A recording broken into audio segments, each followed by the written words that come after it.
Evening, guys. How you all doing? Mickey and Kaz here. Good evening. Hampshire Outdoors and Survival. The board is up there for those of you that are new, learning, joining the channel, just starting. There's a couple of channels up there. Be able to go and have a look at and see what you think. What we'll do is again next week it'll be some more of the other ones, so everyone gets a fair. I've been perusing around, finding new channels, guys just starting out, guys. Evening, Kitten. Cheers for the email. We've looked at the specs for your scooter. Yes, very interesting. Very interesting. Very interesting. But if I build myself a scooter, there's got to be parameters, isn't there? Yes. So one of the parameters is going to be distance. So if I was to build myself a scooter, I'd have to ride it. I'd have to ride it to Scotland, wouldn't I? Elusive. Go see Kitten and show it. Hi, John. Hi, John. Oh, I am being clumsy, dropping everything. Yeah. So one of the parameters is. Good evening, Mary. I think for my survival bike that we were talking about last week is to ride it up to Kitten. So if I build a scooter, I'm going to have to ride it all the way to Scotland. Yeah, you want a bit bigger than that. Yeah. So it's going to be like. You see him meet you halfway.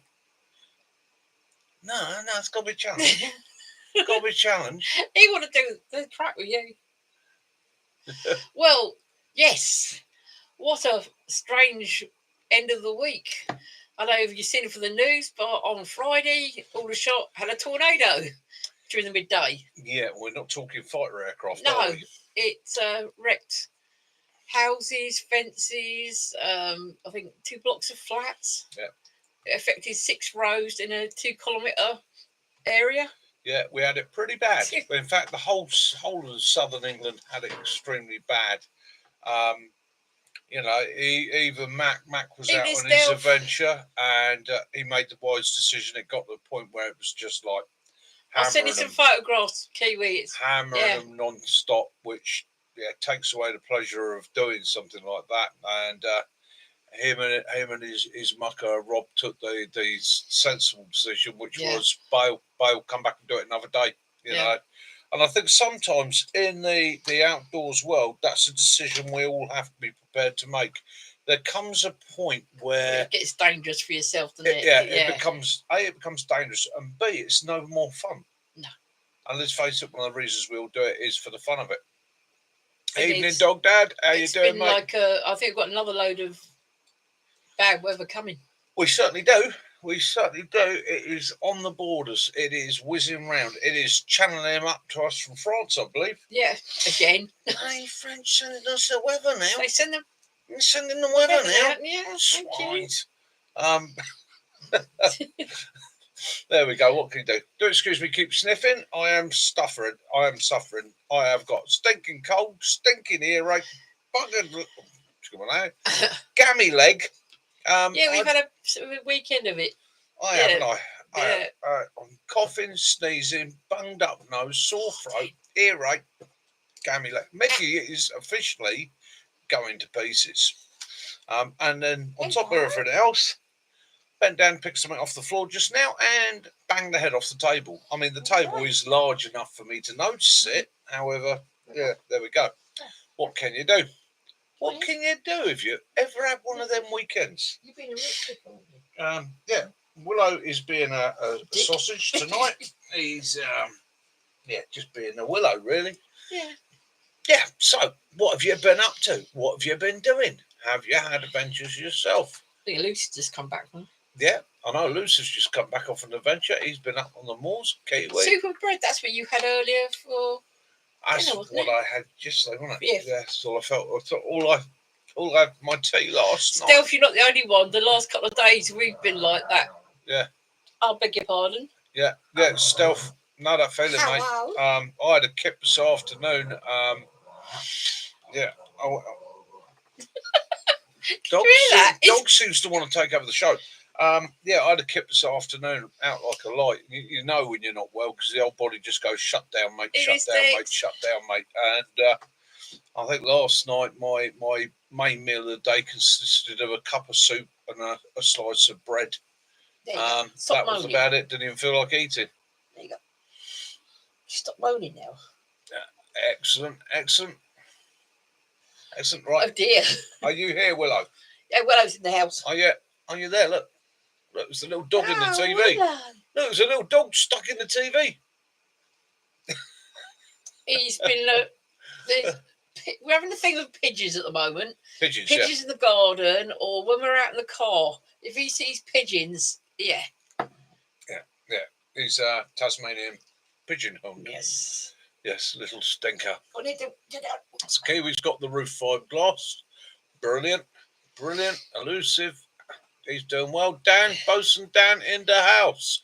Hiya, Dan, Hi, and welcome. Dan. You are still top of the board this week. I'm afraid you'll probably move off the board next week. We will find somebody else new to assist. There's a couple of other channels up there. Living Lavoo, interesting little channel for those of you, especially if you're interested in Lavoos.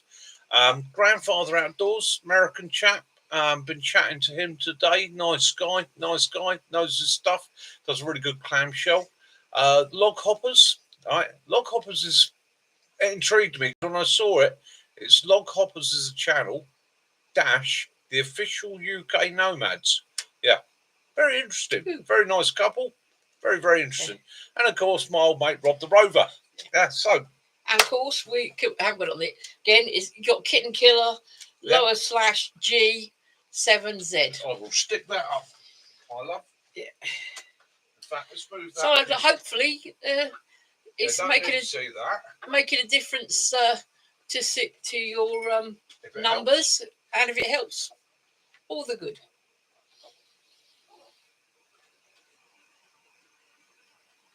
Oh, 19 in the house already. Blimey. Hi, Silver.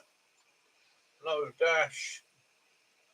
G. 7Z. 7Z. Was lost. Yep, that's it. G. 7Z. Yeah, right, there we go. That's my guys on the board for See, this shows you that having a whiteboard is always handy. There is no favouritism to this either. This is just, if I discover a new channel for a week, or I come across a channel and I think some of the guys might be interested in that, it's not a pushing thing. It's a way to stick it up there, sharing information, because it goes in one ear, falls out the other one with me. My brain is full. I have no space for new information. Everybody has a different idea on something. So therefore, you got more knowledge, and then you can pick and choose. You think, do you know, that one worked better for me, but that one, not so much. Exactly. And that is the truth of it. Very, very interesting chap that I've come across in the last week or two that I like. He's got a very similar mindset to myself. I won't say who he is. He knows who he is. But it's that mindset of sick and tired of listening to people point their finger and tell you, this is how you've got to do it. Okay? Those people only understand their small dynamic. Right? There is so much. If you take a human being, there's so much difference within people in their dexterity, their ability, their physicality, their health. There is difference in terrain, conditions, weather, environment. There are so many things. It's a case of find what works for you for the place you are or the place you're visiting. Find the technique. If I was going out to spend a couple of weeks in the African savannah, I would be doing bow drill and plough drill all day long. Works. Brilliant. Nice, warm, dry environment. If I'm going out to a desert environment, same techniques. Nice, it's a dry nothing worse than a self-proclaimed expert. You're right there. Self-proclaimed experts, yeah. It's an expert. I was always told in my army days, expert is somebody that used to be a dripping tap. Yeah, baffle you with bullshit. Yeah. Excuse my language. So, yeah.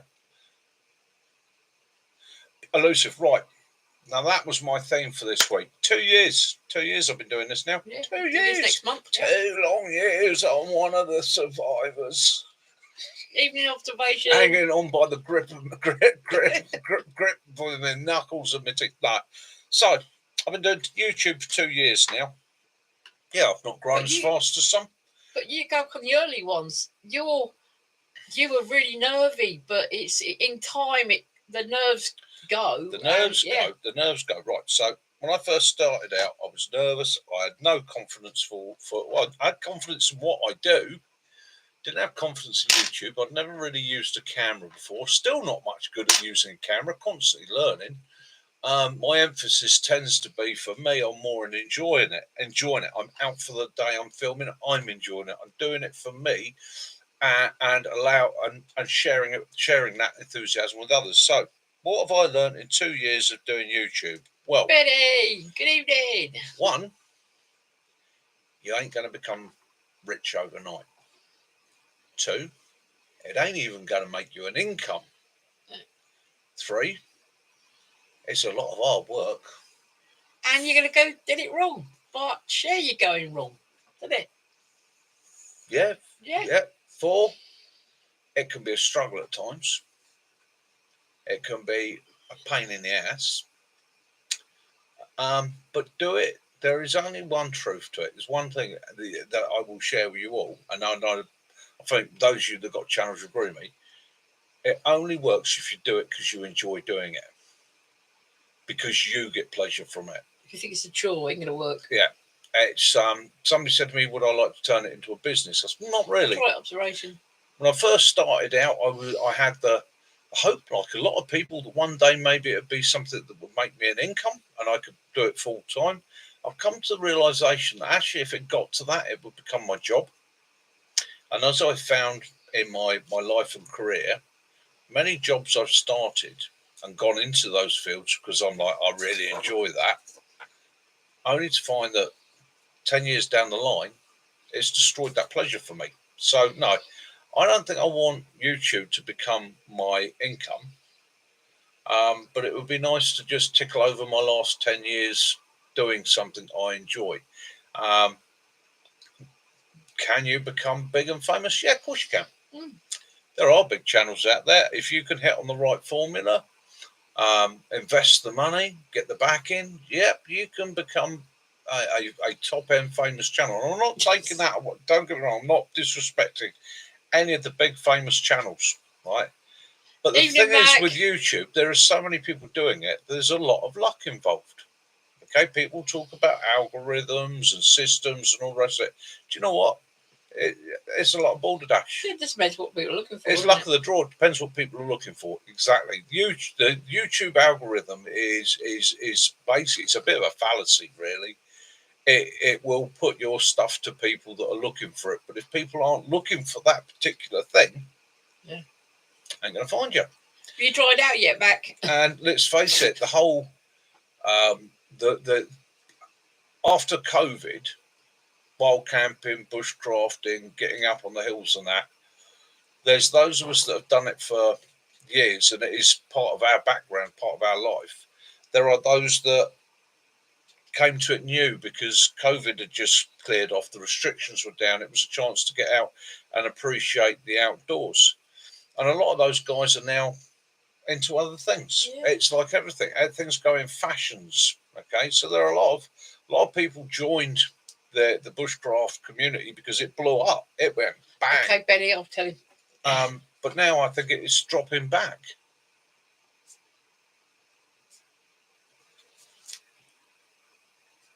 Yeah, give us a shout, mate. Give us a shout. Yeah, not a problem there. Janet. So basically, you drop back from, or it drops back. But the nice thing with that, as with anything, there is a lunatic fringe that jumps on it when it's the trend. There are people, and we've all seen it. There are TikToks and videos out there of people who actually know absolutely nothing about bushcraft, but think they do. The fact that they may be wearing a certain item of clothing in a certain position, rubbing 2 Coca-Cola bottle tops together hard enough to create a bit of friction, and then spontaneously igniting it using a 12-foot flamethrower, right? You know the sort of thing I'm talking about. All that starts to move on because they'll move on to the next fad, and then that leaves the core. A lot of people will move away, move into other things, who are only using this field because they feel it's something that's going to make them big. They'll move on to the next thing. And if the next big fashion is rubber wellies and throwing custard, that's where they'll all go. You know, so, you know, and I'm nothing against anybody that likes to wear rubber wellies and have custard thrown at them. Yeah, that's each to their own. Each to their own, isn't it? Well done, Mac. I mean, that was bad weather from the start, wasn't it? Yeah. And Mate, yeah, it's not worth yeah, risking it with, you know, with tornadoes and thunder and lightning. Not when you're on a river valley like that as well. Especially when the Met Office yesterday gave this morning, risk of life warning. Yeah, risk of life, but they also said that yesterday in a 24-hour period there was 13,000 lightning strikes. Yeah. That's a hell of a lot. Yeah. Yeah. Yeah, it's a shame, Kitten Killer. So hopefully they'll open back up again. Yeah, he did think about wearing a mankini, John, but he decided no. Yeah, it's about enjoying it. About if you've got a channel, do it because you enjoy it, and then yeah, people will see your pleasure in it. They will enthuse in it. You enthuse in it, and it grows and it grows and it grows. And it might not grow as fast as some of the huge channels. You know, we've all seen those that have suddenly gone to millions and millions of views in five months or so. But they didn't do that all off of their own back. That's the secret there. Well, Janet, we were just saying that when we first come on, that Aldershot had a tornado on Friday, and that did a lot of damage. Houses, flats. Yeah, so, and Mac and Rob marched through it. Yeah, they marched through it. They got out there. They tabbed through it. Everything on their backs. Lucky to find that barn, though. And again, as I said right at the beginning of this, fair play to them. But they made that decision. They made a point. Okay, so when you find yourself in a barn, you should be sheltered. But when the wind's blowing that hard that even at the back of the barn you're getting wet, time to bail. Time to pull that ripcord. Yeah, pop smoke. You've got to do these things because you enjoy doing it, because you get pleasure from it.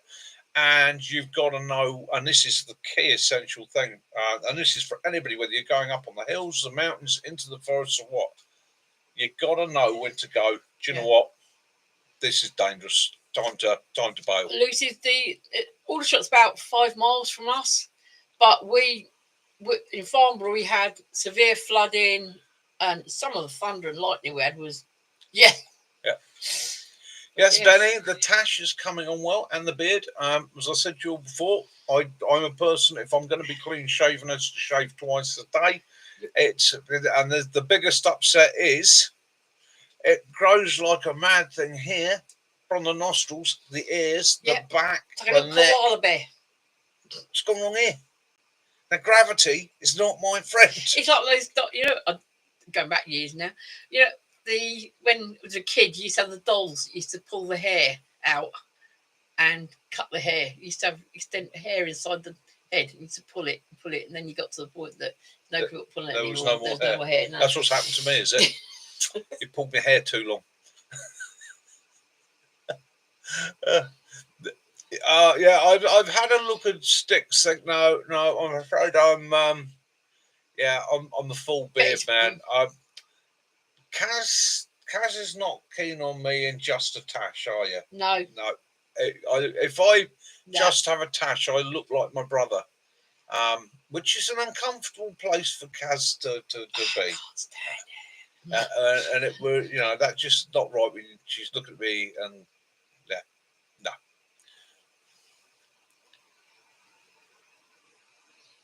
So get ready for the pheasant shoot. Yeah.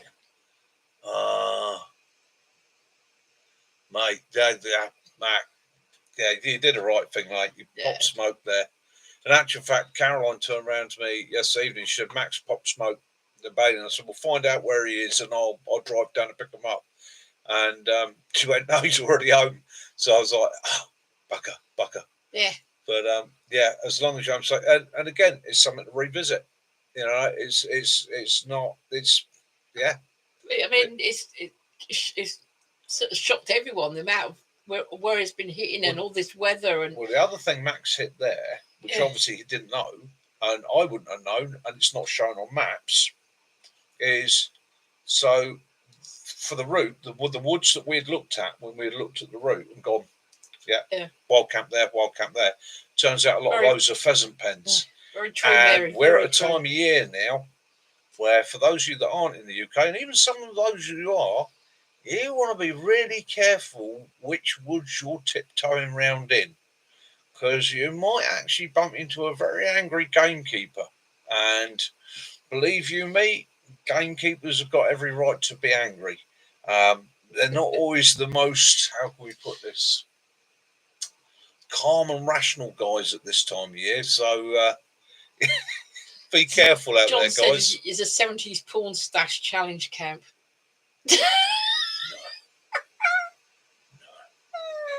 No. Mickey's going full beard. I'm going. Yeah. I might go mad. The thing is, when you got a hat on, it keeps up your pot. Your hats. I found that Mac. The hat I got Mac for the winter. Oh. It's a Kangol one. Ooh. Kangol. Ooh. But it's in Mac's colour. There you go, Mac. There. I wonder why. So yeah, I'll get that over to you, Mac. Yeah, because I've still got your grandson's little teddy bear towel and your granddaughter's t-shirt here as well. That's what you'll want for the winter, mate. Never seen or heard a single fox. Yeah, you won't do spotlight in that area. It probably went poof. There you go, brother. So I will get that. It's a double layer one as well. 100% wool Kangol one. I'll get that over to you. In the correct colour. Yeah. Because let's face it, I'm not saying Mac is like me, follically challenged, but we both dread the cold wind. Yeah, that's an idea, Mac. Do you want to do a debrief video? Yeah. What I do, that's a good idea. He's got to sort the car out this week. Yeah, I've got to get my car MOT'd this week. So what I'll do, Mac, I'll get that sorted. That's my first priority. Get that MOT'd, get over, and what we'll do is meet up with you and Rob, and we'll do a debrief video. We'll do good idea like that. Yeah, actually, imagine you see in the valley and you're looking down and all that's coming your way. You're thinking, oh, go full ground maps. Full ground maps. There we go. Yeah. Bit of terrain pictures on the deck. They approach from here to here. No, it's it'd be good to do a debrief. And again, it's good to share the information with people. Because when you look at a map, you don't always get any information. OS map isn't going to show you pheasant pens. It just shows you a woods. It doesn't say to you, don't go in this woods. There's a deer management operation here. Or as we found in a place that was shut off because they got wolves there. And again, these are contained. Observation, I'd like to know, is there a good civilian rain poncho that you'd recommend from Amazon? From Amazon. I'll be honest with you, mate, I stick with the military ones. I tend to stick with either the US GI poncho, or the other one that's quite good is the Dutch Army poncho. Now, I'm not sure if you can get those through Amazon, but I know you can get them through some of the Army surplus shops that use Amazon, or via Interweb. I've got one that I got from something lost. Because he's in the States. Oh yeah. Right, so let's okay, so I got this one on Amazon. Oh, it was a Temu, was it? All right. Yeah. It's a good, simple, basic poncho, but it's the right weight. It's non-breathable. It's not Gore-Tex. And the problem is, it's finding something of quality. I tend to find with the military ones, one you can get them at a sensible price. They're not so bad. They're just green, are they? Yeah.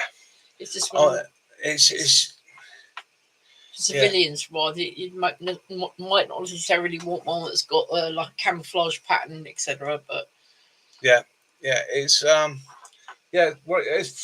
for plain ones, you've got the old British Army, the old NATO one. Which I've got one of those. Chronically Outdoors. Hello. So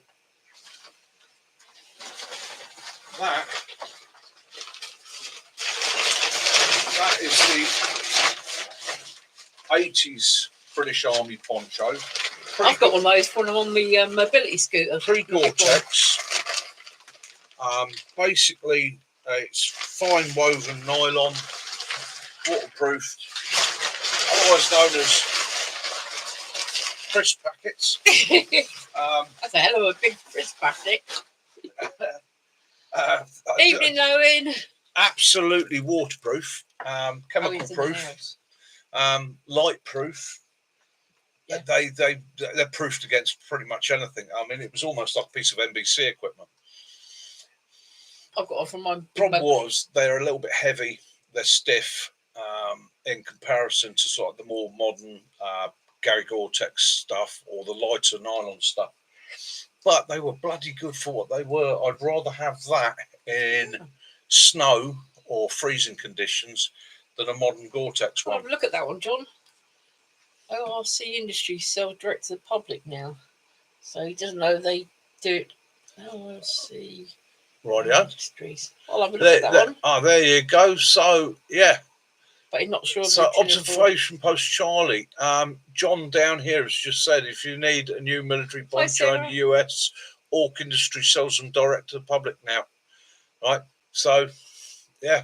Observation post. There you go.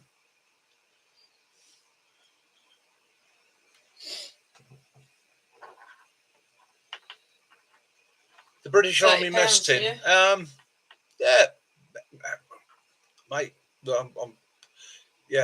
Might be able to get you one out there if you need it. Yeah, I'm pretty sure we can get you out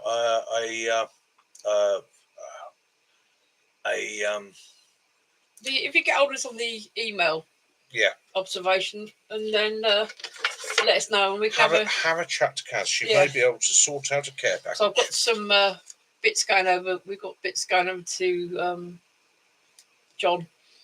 Yeah, so we might be able to sort something out there for you, my friend. There we go. There we go. And it's a case of So, what has Mickey been doing this week? So you got Dutch poncho, Mac. Yeah, we like the Dutch poncho. Dutch poncho's good. The British stopped issuing ponchos, went over to Gore-Tex tops and bottoms. They're good. The Gore-Tex waterproofs are good, but I do miss that poncho. My my off-roady mobility scooter, I've got a military poncho that's tucked on the front of the seat, and I can put that on, and my handlebars and everything. Yeah, back of the seat's covered up. So Mickey's been in development.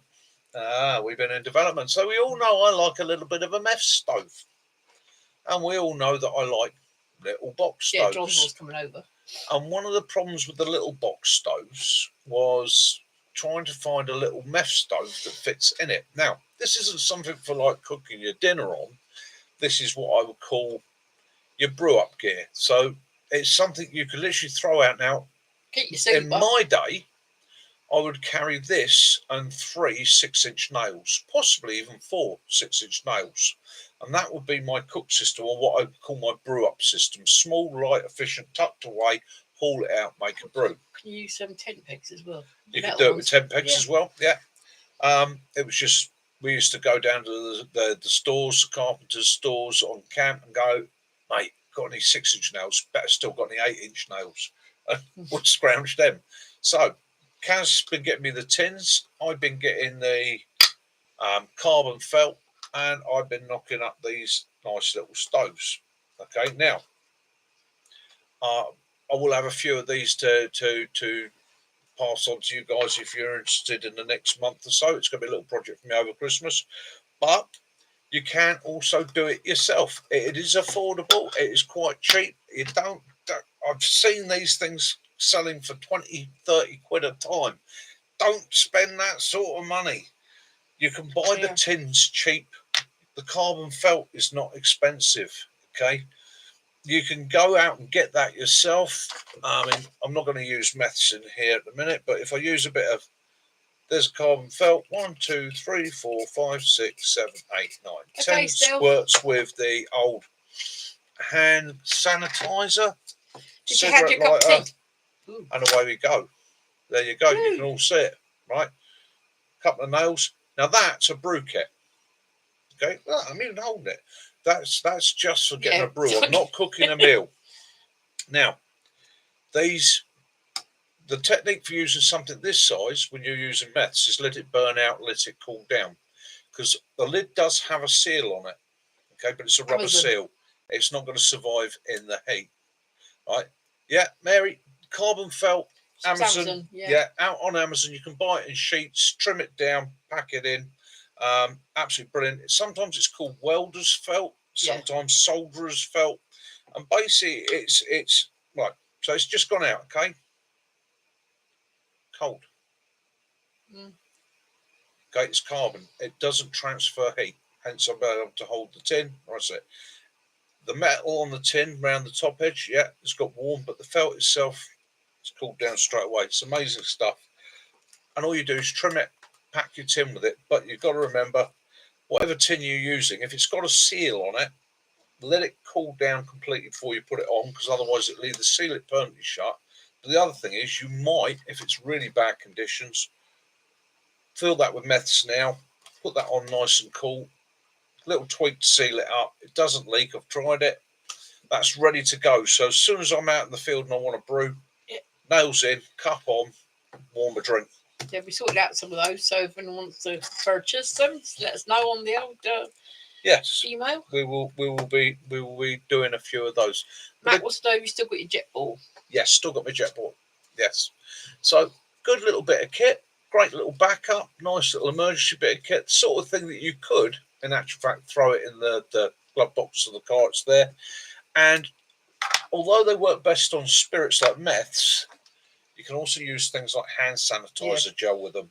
Okay, it will soak into the felt, and again, because it's spirit based, it will prolong the burn on there.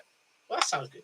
Kitten's going to be making. He's building a stove. If you tell a bit of sticks about it, it's wood gasifier, burns mess like a Trandria dragon fuel with twigs. Yeah. Excellent. Yeah. Sounds interesting. You're a very clever man, aren't you, Kitten? Kitten is a very, very killer man. Killer man. Killer. I'm struggling. Clever man. Yeah. Do apologise. Yeah, it's 6 centimeters, is it? Something like that. It's just a nice, small, simple. It's even smaller than he's. Yeah, like I say, the idea of this is not. I'm not going to cook a meal on it. It is, and you're probably not going to boil water for a prolonged period of time. The idea of this little stove, this is your. Do you know what? I need a brew. I'm going to get my filtered water out. I'm going to make a cup of coffee. I'm going to make hot chocolate. I'm stuck up in the mountains. I just need to get something warm into me. Okay, that's where that's kind of. Do you mean that, Mac, or do you mean the jet ball? Is it original or the Temu one? Looks exactly the same. I think you might mean the jet ball. The jet ball. I use an MSR. MSR. Happy Mabon to you too. Yeah, it is Mabon. Yes. So I use the MSR gas bottle cook system. I like that. But have you done the squirrel launcher yet? Yeah. For your well for me. Fornicating squirrels on your roof. So what we did for this, we've seen these, me and Kaz, and we're quite shocked at what people pay for them. So Kaz went out and bought from Temu a job lot of the tins. They weren't expensive. How much were the tins? Well, £1. About £1 each, so making your own little stove sets. Have you done a boil test with it yet? Yes. Yes, you did. Yeah. That was Owen. Yeah, I've done a boil test on it. Right, so fill that with meths. I've got to see that. I'll do a video on it this week. I'll use it in the video. You can boil water with it. If you were up and you were trying to, it will make you a hot drink. You can boil water on it. You're not going to boil like a litre. purely and simply for the size of it. You'd have to flood it with meths. If you then let it cool, top it up with meths, run a second burn on it, yeah, you can go away. Or if you've got a small stove that's got sides that are going to stop any wind, again, that will quite happily boil Yeah, because you've got one of these in your kit, haven't you? Your bits that are coming over, John. Yeah. Yes, John, you do have one of those coming over to you already, mate. So yeah, you've got a square one, based on what I call the square model. Yeah, see, it's perfect, Janet. You've got hand sanitizer, so you can do your hands, but you can also use it for burning. So that's the other thing. Wood stove door rope, that works well. Yeah, anything like that. Yeah, it's adapting versatility, and again, there are a lot of companies out there. Yeah, they rip you. Ripping the arse out of it, and they'll stick a logo on it and chuck it out for a ridiculous price. Bloody squirrels. But I get those little hand gels. Obviously, there was a lot of them after the COVID thing, and there's a company that I look at, Best Before It's Gone, and I've been getting lots of little hand sanitizers. They're about 5p each. Yeah. So we've been sort of boot polish brew. Yeah, Cujo. Yeah, there's good old technique there. The old beeswax in the boot polish tin. You could always like that. You can make a brew on that. Yeah, you're right. And boot polish tins. So again, boot polish tin. I would say ideal for making a pot noodle at 4 a.m. 4 a.m. pot noodle. Yeah. Oh yeah. I'd rather eat the tin. Or if you're feeding squatches. And if you've got a squatch in the area, they sniff them out. The problem with squatches, they tend to they'll if they find a pot noodle, they'll run off with it and hide it. They store it. They won't ever eat it. They hold it like treasure. Yeah, it's like they get it out, look at it, but you can't touch it. Like that. It's because I can't do the foil. Excellent, Matt. Yeah, we've got some. Yes, well done, Matt. Well done. That's good when you got the. I just got one that you could have 6 things. Yeah. Oh yeah. Benny, too right, and that's the thing, isn't it? When you've got to brew, you've got to brew. Simple as that. You'll find a way, and a lot. I always get frustrated with people that go, "Oh, I can't because I can't." No, you'll find a way. If you try hard enough, there's, there is a method. There is American. Oh, a t-shirt I wear. American whiskey. American whiskey. Didn't realize. I just suddenly looked at my t-shirt and went, American? I'm not American. Whiskey. Oh, that makes I know what you mean about that tea. Tin openers these days, you used to get the good old trusty little metal one. Yeah. But now it's all these fancy things and they don't bloody work. Yeah. They either cut the tin off, completely cut the tin lid off, or I don't know. We're a good manual tin opener. Hard to find. Probably suggest go and look on Amazon and actually looking at how many starts that someone's put. Morers do it. Yeah. Punch it through the lid and saw your way around. I've opened a tin of beans or something with a morer. They are. I mean, especially got dodgy hands. There's nothing worse than trying to. Yeah. You really want the food and you can't get in the lemon tin. That's another thing. John's pointed out. 4 boxes of hand sanitizer from work. End of the pandemic crap. Yeah, hand sanitizer does not go old. It's got 1,001 uses. Evening, Bob. If you can score this stuff cheap now, in bulk, because there is tons of it out there. Right. Grab it. Janet wants to know, if you've not got a tin opener handy, how would you open a bottle? On the edge of something, you can. If I didn't have a tin opener handy, how would I open a can? No, open a bottle. Open a bottle. Right. Keys work with it. Keys will work. Anything, and it's got a hard edge. Anything that's gonna give you an edge where you can push the bottle against. Don't slam the bottle against it; you'll break the neck. But basically, I mean, what we used to do is never used to use my belt buckle. Used to literally put the edge of the cap on the belt buckle and push it. Now, if it's a bottle of wine with a cork, that's another matter. There are 101 ways of doing that I've never like some people do. I've never explored, because invariably what I end up doing is pushing the cork all the way into the bottle. Yeah. Right, and then using it to measure out everybody else's glasses bar mine. Usually end up with a little twig just holding the cork out the way, just so you can tip it out. But yeah, any edge lighters, lighters will do it. It's anything that you can catch the edge of that bottle on and just leave it. What we've all seen is people sitting there doing it with their teeth. Wouldn't recommend that. You'll either break a tooth. Oh, Janet, that's been very frustrating. That trying to open this and not being able to open your side down to a cup of tea instead. Sometimes a cup of tea. What you can do, Janet, if you've got a penknife or a fork with you, if you look around the edge of the bottle where it's crimped on, you can work that crimping up. You can lever it just very gently, work your way around the bottle, spreading that crimp, and you'll get to the point where you can pop the cork off or pop the cap off. Evening, Carol. So there is that. Yeah, you can do it that way. So it's literally where you look at the crimp, it acts like a little skirt around the cap. Just go underneath that and just lift it up. Just use the blade of your knife, screwdriver, whatever you had to hand, and just pry it, and it will eventually come away. Carabiner, yeah. Yeah, or carabiner. Yeah, it's Carol's, isn't it? Yeah. By Twistle. Yeah. But like I say, yeah. Even I can't. I think with a screw cap, I can't. Yeah. Yeah.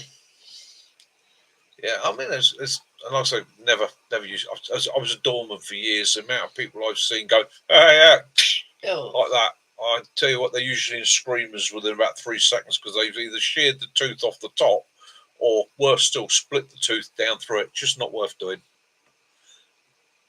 That's your said your next video, maybe. What to do if you haven't got a. What to do when you haven't got a. Yeah, good. Yeah. What to do if you ain't got a. You ain't brought it, you ain't got it, what you gonna do? You'll suss it. There is a moment of frustration in looking at things like problems and that. Become a problem solver. You start looking at it, staring at your bottle of cider and going, I'm going to have the cider. I'm not going to give in. Oh dear, Chronic. Did a crazy night camping last night. Called the fire brigade and spent 14 hours in the rain. No fire. Oh dear. Oh, that sounds like a rough night. Yeah. Called the fire brigade and spent 14 hours in the rain with no fire. Yeah. Not nice. It was rough, mate. It was rough. Yeah, it was just. Yeah. Yeah. I reckon one of the reasons why I didn't see any foxes back, they all got blown away. And of course, the other secret is, is you can. That's a 50p penknife. Okay, it's just a cheap little junk Chinese penknife, but it has a corkscrew that will do the corkscrew. The screwdriver will slip under the edge of the. You can just work around opening it up, flick it off. So yeah, it's mad, isn't it, Kitten? When you see how people don't realise, they think when you've got the fire, it's on the surface. It's not. It goes down. And if you're concerned about the law, what you could do is you could take that blade, cut it off, snap it off, get rid of it. I'll read that it's later. No longer got a blade. What you are carrying then is a can opener, bottle opener, cork, screwdriver. That's it. John wants to know: have you a US Army can opener, either a P38 or a P51? No, we haven't. Used to have one. Do not no longer have one. They were good bits of kit. I know. You said the fire was burning under the floor, so it called 999. Oh, that's not good, we've done some of a fire on the ranges once, didn't we? Yeah. And the fire brigade were dealing with it here, and about 20 foot away from them, is suddenly a goat post started flaming up because it had gone right along the ground and come up where the goat post was. Yeah.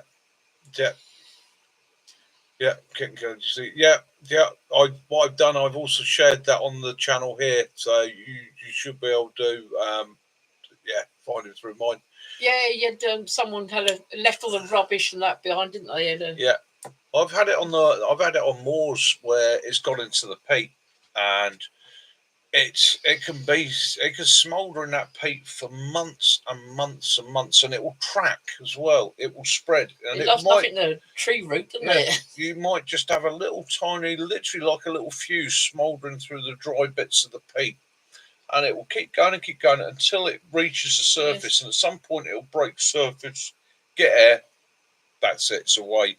Or it can spread into a huge area, subsurface, that is just smouldering away, and it will hardly give off any smoke, and then all of a sudden, boom, away it goes. You did the right thing. Even it was smaller than the one that he found. You can't trust it not to. Can't trust it. Peat is probably about the worst thing to get a fire in. Dry peat.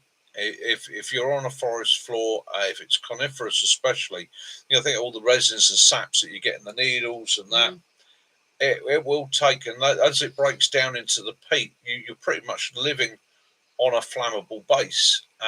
And peat is sneaky. If you look at how peat's used as a fuel source in Ireland, in parts of Holland, places like that, where there's a lot of peat, Scotland, Wales again used to burn peat. Nice to see your observation. It is a brilliant fuel source. Cut, stacked, dried. It burns extremely hot, extremely slow, and extremely efficiently. It doesn't give off a huge flame. It's fantastic stuff. But then you just got to remember sometimes that you may well be on a floor of this. Charlie's going.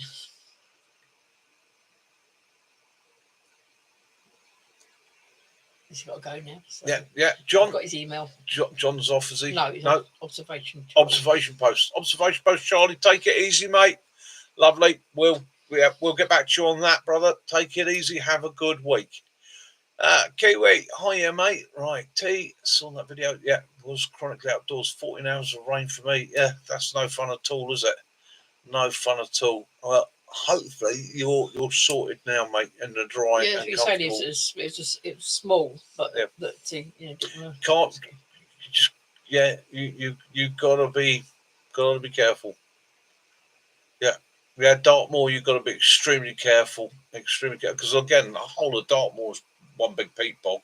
There are places on Dartmoor where you can have fires on some of the private sites and things like that, but they are very, very careful about it. Three Valleys, Ashdown Forest. Yeah. Ashdown. That used to be one of your areas, wasn't it? I used to have Crowborough and Pippinford Park was my area, and Merryworth.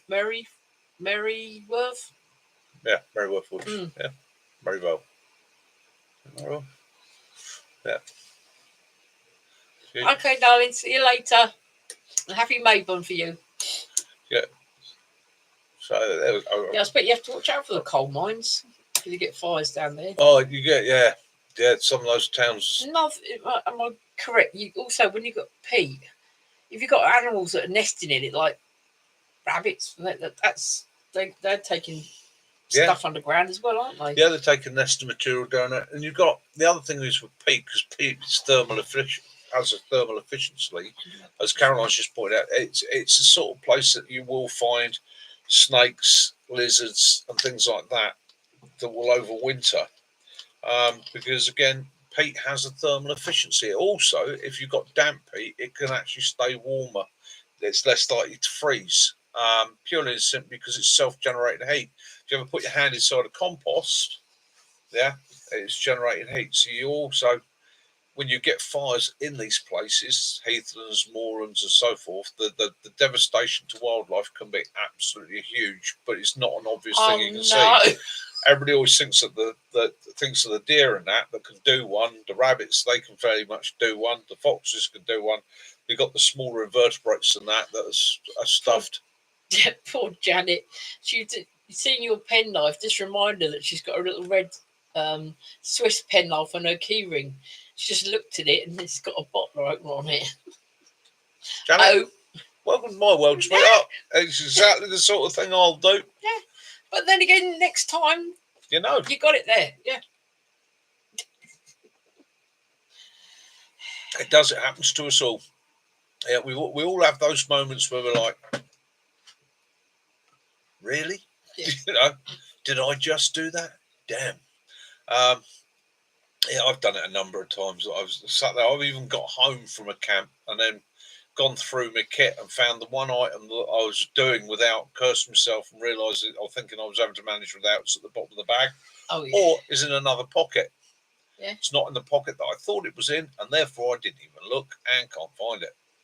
I've done that one before a few times. Yeah, easy. Yeah, 20. Yeah. There were. I saw. 20 minutes looking for glasses. Yeah, only to have them up there. I saw we're watching a video of the Vales, and this woman got in the car and she was going mad for her bag and that because she couldn't find her face mask. Yeah. And her husband was laughing. And it's, what are you laughing at? And she actually had it around her ears and it was under her chin. Yeah, I did it with my phone the other day, didn't I? Yes. I was having a meeting with I think it was Sticks or Owen, and I walked downstairs. Said to Kaz, right, I'm just going to give her the phone so she could chat to him for a minute whilst I went off to get a cup of tea.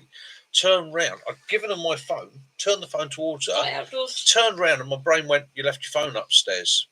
Come all the way back upstairs into the man cave. Where the bloody hell's my phone? And then it sort of clicked. I was like, "No, you've just given it to Kaz." Come all the way back downstairs. I don't know if any else has seen Owen's video that he put on about with these luminous tape. Yeah.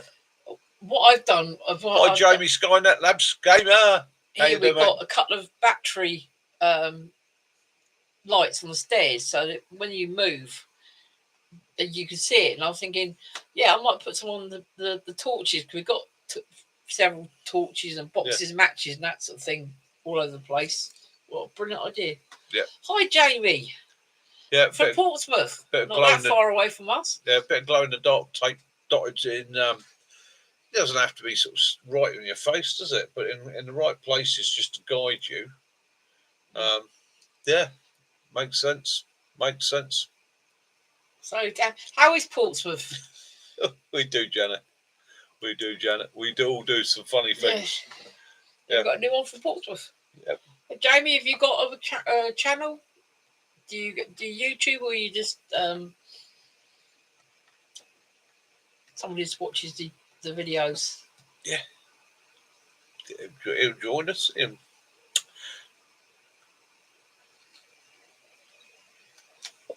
Why should you not use petrol? Use petrol to light a fire. Petrol has a vapor rate. Yeah. Petrol's vapor rate. Let's look it up. It's something. Yeah, we all get that rate. It's something ridiculous. Like sort of.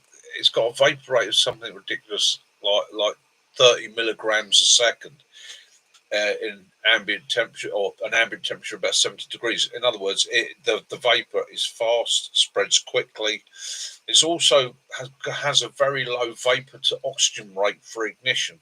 Okay, so when you look at an explosive gas, vapor, and so on, you still require oxygen to ignite it and make it burn efficiently. If there's no oxygen and you've just got the vapor, it's fairly safe. With petrol, it doesn't take a huge amount of oxygen for it to become flammable. And again, it's heavier than air, so it sinks to the floor, spreads out, and whoomph, away it goes. Stop, blimey, yeah. A while ago. You know, I use, if I'm going to go into lighting fire with dangerous materials, it's really. Methylated spirits is about the worst I go to, and I just literally, my way of doing that is a little bit on a tissue into the wood pile like that. Use the tissue as a wick, let it burn slowly. Chucking petrol on stuff is yeah, I've seen guys set fire to themselves. It's because it's when it does boom, it does everything goes off, and you just wanted to light a fire, so everything you've lit is now heading towards you. I had a guy. Can't say too much about details, but it was a detail on a canal that we were monitoring, and there was a wasp nest in the middle of the towpath along the canal. Wasp nest. Knew it was there. Said to everybody, be careful of the wasp nest. Just walk round it. They're not going to bother you. Just step past them. Don't kick it. Don't interfere with it. Don't mess with it. Leave it there all alone. And I was probably about 30 yards away when something in the back of my head went, look round. I turned around and one of the guys had a pitchfork. And on the end of the pitchfork, he had a jerry can. And they'd stuffed a bit of burning tissue into the hole for the wasp nest. And this idiot was turning the jerry can up.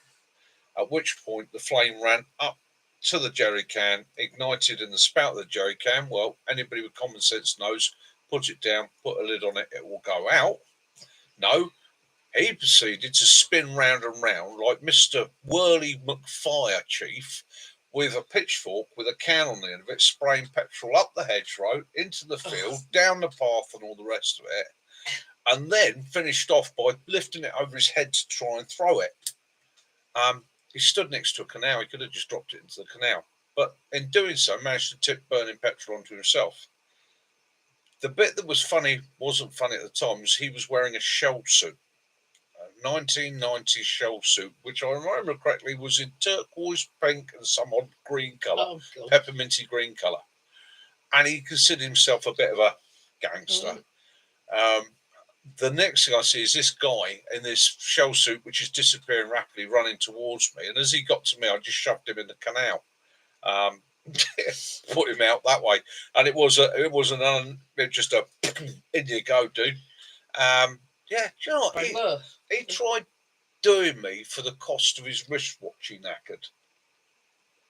He wanted me to pay for his wristwatch. Well, I think you're getting him not getting burnt to death, is it? Yeah, I mean he got burnt. Don't get me wrong, but it would have been a lot worse. Yeah. And then, yeah, you're right, John. Then there was the paperwork. Yeah, it was. Yeah, I never understand. Do the putting a jet ball in a tent? Jet balls and tents are scary things. Yeah, I'm always a bit dubious tents. I don't like flames in tents. I'm even a bit dubious about. In actual fact, yeah, just think got Kaz is buying me a new tent stove for me. Had my birthday money for me. Went to camping. Definitely sounds like the definition of a Muppet. Yes. Yeah, needed a smaller one. Wanted a smaller one. Got a big one. Needed a little one, or a smaller one. So yeah, but yeah, even then, I'm cautious in that tent. Yeah, especially canvas, not so much. The Lavu, not so much. Canvas, yeah, it's got a resistance to fire. Nylon tents and modern man-made material tents, yeah, they just got they got sit there with a frame. They got a nasty, sticky, burniness to them, which I don't like. So yeah, it's the guy was a bit of a muppet, mate. I can't say too much because we were there. IM5. We were monitoring these guys. I was in charge. I'd given a safety briefing. I'd done all the training, done all the teaching, did all the thing, and then just looked round to a moment of horror. AM5 says, Mikey, how are you? I'm good, mate. I'm good. How are you? Hopefully, you're good. I'm fine. Okay, Carol, speak to you tomorrow. Yeah, he knows me. Where does he know me? I'm fine. Yeah. Yeah, he knows me from somewhere. He knows me from somewhere. Possibly my past, possibly my future. Excellent. Yeah, no, I'm all good, mate. Oh, that's nice. Thank you very much. I appreciate that. mate, and welcome to the community. Yeah. Okay, you're all part of this. I can't do it without the support of you guys. It's a case of the incentive I get is you guys knowing people enjoy it, knowing they enjoy it as much as I do, and I love doing it. Even people and in again, pink tents. For me, Dan. it's about supporting other channels as well, other people that are doing things, projects, ideas. Even people that don't have say a channel, but they've got a project going, or they're attempting a mission, like things like that. It's all support. It's trying to look out for one another. And all these guys you'll see on here, Benny, Sticks, Roman, Ray, all the guys with channels and that. Again, lovely bunch of guys. We've got a fantastic community. We do a couple of camps every year. Yeah, we've got Stealth. We've got Life's a Hobby. There's loads of guys. Maroon Mac. We do a couple of camps a year. So if you're interested, come along to one of the camps, meet up with the guys, have a giggle. Yeah. We don't take ourselves too seriously. We take the subject seriously. Don't get me wrong. The whole subject of survival, bushcraft, and that has to be approached with a bit of a common sense. However, in practicing, you've got to have fun doing it. Yeah, brilliant, mate. Brilliant. Whereabouts are you in this glorious world of ours, mate? You don't have to give me your full address, but whereabouts in this glorious world are you? County. Yeah. Max, right? You've seen a couple of fishing bivvies go up over the years. Yeah, fishing bivvies. Didn't you have a friend of yours when you were young days that thought they would? He was frying you went out for chips. a walk. No, I was thinking about the one that put the unpierced tin of baked beans onto the fire and walked away from it and left it. Yeah, excellent. Norwich. Yeah. No, not well, I say not far. It is. It's far enough, but it's living the boot. Fantastic. Yeah. T. Oh, mate. Right. Yeah. Don't. We do the odd tongue-in-cheek. What would you do if night? Don't we? Yeah. Just for the fun of it. Yeah. It's like, what can you do? What can you do? Yeah. If your ship's sinking, all you can do is bail water, or run for the lifeboats. Sometimes it's nice just to have a.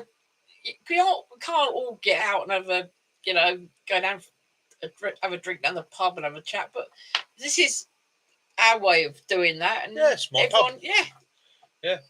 It's and again, guaranteed to lose your sanity. Shh. Yeah.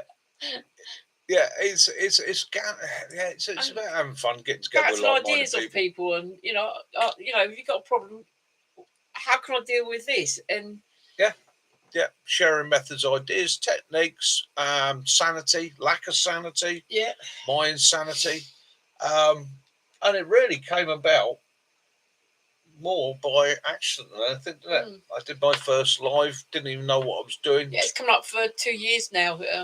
You've been doing your channel. Live was only about a year. Year and a half. Yeah, year and a half. Yeah, and I thoroughly enjoy it. And again, it's that community thing. I know I can pretty much turn around on a Sunday if it's something I've not covered, and I'm not an expert. I do not know every single skill or method. Prime example is bow drill. I've never been a fan of bow drill. Okay, I was a flint and steel man. A friend of mine challenged me to do bow drills. We hit it this summer. We had to play with it, and I kept, it wouldn't go right for me. But one of the other guys at camp, who is a bit of a bow drill expert, like that, come along to the camp. Benny says that you won't be sane after about 10 p.m, especially if you've got a cat. For some reason, Benny's got a cat that if he hears she hears Vic's voice, she's off. She won't come in the house, will she? No, do you know what it is? I think she's trying to find me. I think she's in love with me. She's like, I'm going to bust out, find out where he is. Hunt you down. Tea is life. Coffee. I like a chamomile tea, and rooibos when it's hot. but I'm not. I like tea, but coffee's on it. Oh, It's a bit random. Dan wants to know. yes. In your wall behind you, you've got a full set of 58-pack webbing. Yes. 58 pattern. Yeah. I like a nice cider or gin. It's not a right. I don't have a full set of 58 pattern. That one there is, if that's the one you're looking at, that is Swedish webbing. Yorkshire tea, yeah, definitely. There we have a 120 litre long back from 95. What else could it be? What else could it be? What else could it be? Not really a lot else. That there is actually a seat car tidy that I used to keep me bow drill kit in. I don't actually have much in the way of combat 58 pattern webbing. I do have. No, it's not even that. Not even that. We only drink Yorkshire tea in this house. Yeah. But I'm very glad you can't get the Yorkshire tea biscuits anymore. I used to like them. They shape with tea, didn't they? Yeah, it's off. I like webbing. I like webbing. I like old, sturdy canvas kit. Kiwi's blaming you for the fact that he drinks coffee now. You and Sticks. Took him to the dark side. That's what happens when you come out and spend a Especially the coffee bags you have are that military company, isn't it? Yeah. Red Bush. Oh, look Red at Bush. the ice on the Guinness. Look at that. Perfect. Yeah, I like Red Bush with the caramel. It's really nice. Oh. Yeah, I did see the snowstorms in South Africa. Did you? No, I didn't. It was like, a few years back on the moors near Bobbing Moor, near the Jamaica Inn. Well, that's what South Africa's like. they did piles of cars and lorries in snowdrifts. Do you know what? I laugh. In actual fact, there's part of me feels sorry for the wildlife. Yeah. It's like that's So it's like, well, is it Glencoe had it in July, didn't they?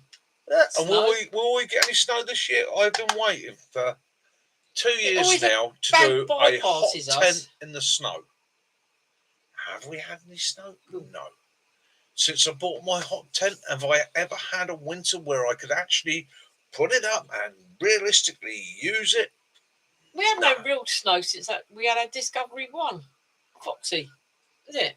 That was a while back. Hell, a long time ago. 2002, 2003. Yeah. God, oh, it says anyone going camping this week? Who's going on an adventure? I want to go out. I want to go out. I've got a gammy leg, but I really want to go out. I've got to do something. I've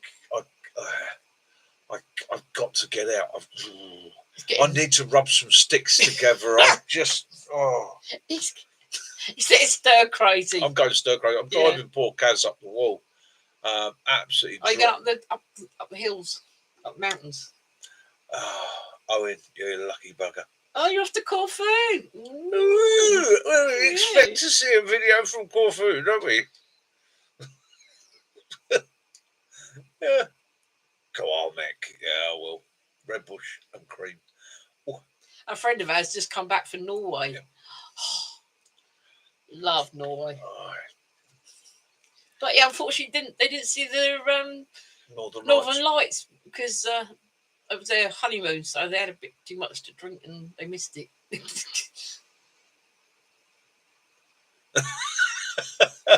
Yeah, Fox's. Oh no! So is he pouncing on your lavoo with the whole two front paws rigid, bouncing on? If you watch, especially vixens, if they're hunting, 2 years they're quite often chase mice and that in snow or in dense cover or in undergrowth, and they sort of do this pounce where they'll land with the two paws together, actually trying to trap it between the paws so they can go in and take it. Sometimes they're doing that. You need to use Mac's thing. He gives It's Foxy's Bourbon biscuits. Yeah. They behave themselves then. Yeah, I think I'm gonna have to go out and do something. This by Yorkshire. Yeah, the water down here is not nice. Yeah. Yeah, it is a different league. It is a different league. Water down here is foul, recycled, reused, recycled. Sarah, we've been twice on a cruise, and we've gone to Newford. We've seen Stavanger, Bergen, Olden. The place is just jaw dropping. It really is. Always stunning. Doncaster, yeah, nice. Hi, Stephen. Hi, Stephen. How you doing, mate? Yeah, so where are we? Do you know what? I completely lost myself. Completely lost. You're there, love. You're there. Round the bend, Bosun Down, Living Lavoo, Grandfather Outdoors, Log Hoppers, the official UK Nomads, Rob the Rover, and Ket Killer. We've been there. It's both been really warm. Our favourite place is Olden, though. Yeah. That is. Olden. Yeah. Olden is our. We've been to Flom as well. We've been up on the railway up to the top by the big. I'd move to Olden. Yeah. I know where all the shops are. I know the people. Yeah, liked it. Holiday. Hey, Mr. D. 6 million birds are flying over Oregon. Excellent. Was that birds heading south up for a night in the woods? Yeah, yeah. Going on, mate. Matt, going on. What night do you want it? Yeah, I'm up for that. So, D, is that migratory coming down from Alaska, Canada, and that all heading south for the winter? I take it, so flying across Oregon. Ooh, Sarah, try Igloo, about IGLU website. That's it does all the companies. The best one is P&O Cruises for Norway. Yeah, and Sarah, at this time of year, this is when you get your bargains, especially on your last minutes. And don't worry about rough seas. No. People always say to me, no, I'm an old salty sea dog, me. For those of you that know where I'm coming from, a bit like Grandad from... yeah. I've been on every ship. So, been to see plenty of times. Modern cruise liners, awesome things. Right, so you're going to come out of Southampton, dart across the North Sea. We've had balcony on each time. And the nice thing with winter cruising in the fjords is you don't get rough weather. The fjords are fairly sheltered, so the majority of your cruise you've got nothing to worry about. And that quick dart across the North Sea, it's weird.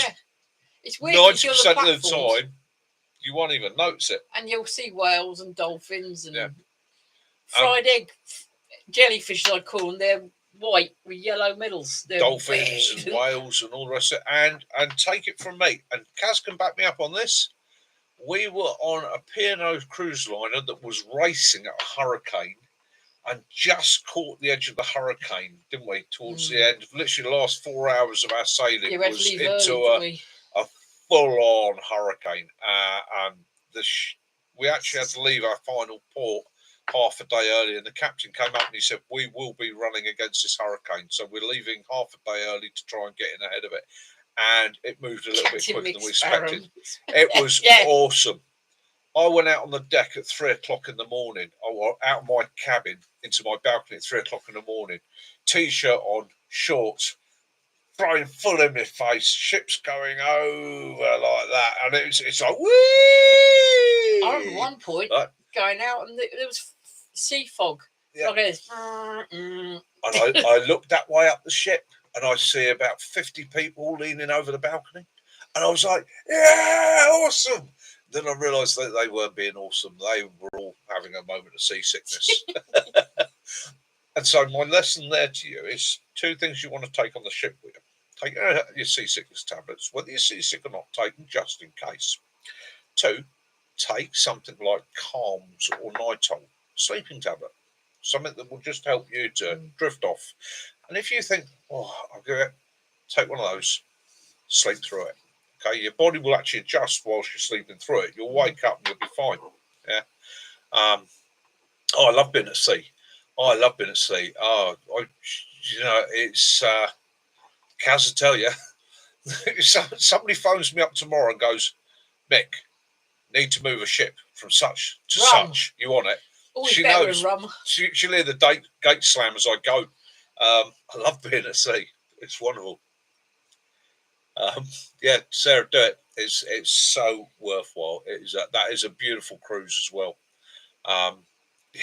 Yeah, rum. Yeah, rum. Yeah, Valerian. Yeah. Right. So take it from a druid. Okay. Any of you that has sleep troubles. Okay. I use calms, which are a combination of hops and valerian root. Okay. And they are, it's a mild sedative. It will ease you off to sleep. It won't leave you feeling drowsy the following day. It won't leave you with a hangover. You can buy them over the counter or even, off the shelf. What I will say to you is don't have them with alcohol. And if you already take some form of sedative or antidepressant, check with your doctor beforehand because they will increase its effect quite severely. Yeah. But yeah, they work really, really well. And for a lot of friends over the years that have had major sleep problems and sleep disorders and that aren't taking medication, I will usually say to them, look, try these. They work for me. I don't take anything other than those. Again, because it's natural. It drifts me off to a sensible sleep. It doesn't knock me out like that. It just drifts me off and I wake up feeling fine and refreshed. No hangover. Sarah. Still, if you got fog outside. Yeah, in fact, I've just got to check myself because I've been expecting a foggy night tonight because of the warmth. Not yet, but starting to get a few stars. So the temperature is going to drop here tonight, and with the warm ground and the amount of moisture in it. Horlicks in the winter always makes me feel sleepy. Yeah, but do you know what? As well, yeah, that's another thing. It's a digestive system, isn't it? As your body starts to go into digestion mode, one of the things it wants to do is knock us out. I don't know if anybody's ever had a large meal. Especially something that your body's going to take time to digest it, and you finish the meal, and within half an hour you're like, ooh. What, I mean, like a giant tomahawk you had the other day? What yeah, oh yeah, kilo steak. And Friday, Saturday, and Friday, I went and got you 2 ribeyes. Yeah, I had a good week meat-wise last week. Yeah, melatonin. I can take it or leave it, steak. Yeah, I do. Kaz, she can take it, leave it. I do enjoy a steak. I enjoy a good quality steak. Yeah, meat coma. Yeah, pretty much was. But again, I eat meat twice a week, so I try not to eat meat every single day. I try and have what I would call a more natural diet. Lots of fresh fruit, lots of vegetables, grains, pulses, and I'm limiting my meat to a couple of times a week. But when I do have it, best quality I can afford, and plenty of it. Thanksgiving. Yeah, tryptophan. Did the job. Yeah, I couldn't live on just vegetable stuff. You do that. And I have a lot of oily fish now in my diet as well. And it's just trying to balance myself out. Which has meant I've lost a bit of weight. Although last week, lack of exercise, I've noticed that and the cream I put my cheeks back on. Oak Track small holding, that cream tea we had was wow. Yeah, right now I promise you the video will be up this week for that. I've got it in the can. Yeah. I've got a little video of the cream tea that me and Kat has. It's hosted by the lovely Kaz. So we'll be doing a video on that this week. There's melatonin in egg. Guinness, 4th food group. Yeah, I agree with you there. And I will be honest with you, I was a bit concerned about the beer, the yeast and that, but I have it once a week. I only really drink once a week. and yeah, I enjoy it. Got to have my So I Guinness. can't do the fishy. Yeah, cuz I can do cod, and I Yeah. can do bassa and plaice. Yeah.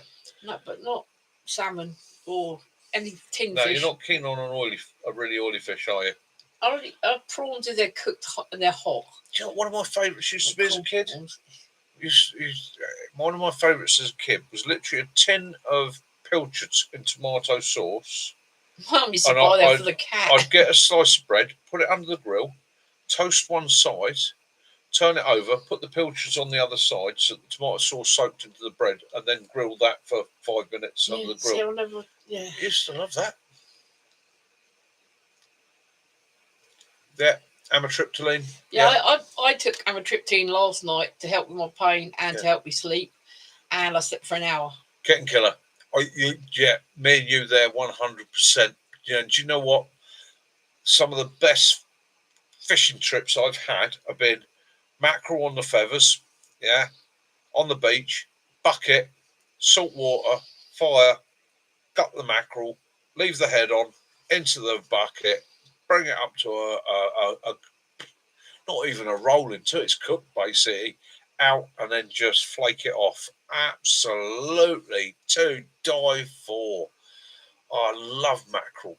Absolutely adore it. Could eat that till the cows come home. No, we don't. Up north, they do get sort of snow around Christmas, but where we are now.